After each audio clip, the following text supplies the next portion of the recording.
இது மே 22 எங்கள் சொந்த ஊர்லேருந்து சென்னை வந்ததுக்கப்புறம் சமைக்கிறது எனக்கு பிடிக்கும் தான். ஆனால் அது எந்த அளவுக்கு பிடிக்கும் அப்படின்னு சொல்லிட்டு கடவுள் சோதிச்சிட்டாரு அப்படின்னு நினைக்கிறேன். ஒரு 4 மந்த்ஸ் ஃபுல் அண்ட் ஃபுல் வந்துட்டு சமையல்லே கான்சன்ட்ரேட் பண்ண வேண்டியதாகிடுச்சு.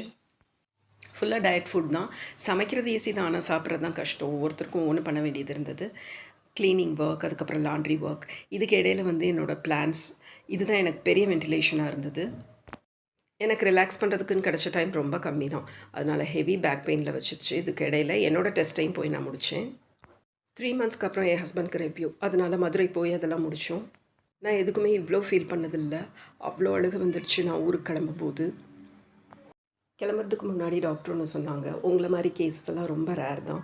சர்ஜரிக்கு முன்னாடியும் சரி பின்னாடியும் சரி சஃபர் ஆகாமல் ரொம்ப சேஃபாக இருக்கீங்க, சூப்பராக இருக்கீங்க அப்படின்னு சொல்லிட்டு. எம்டி ஹவுஸ்க்கு அர்த்தம் என்ன அப்படிங்கிறது நான் வீட்டுக்கு வந்ததுக்கப்புறம் தான் உணர்ந்தேன். என் ஹஸ்பண்ட் இல்லாமல் வீடே நல்லா இல்லை.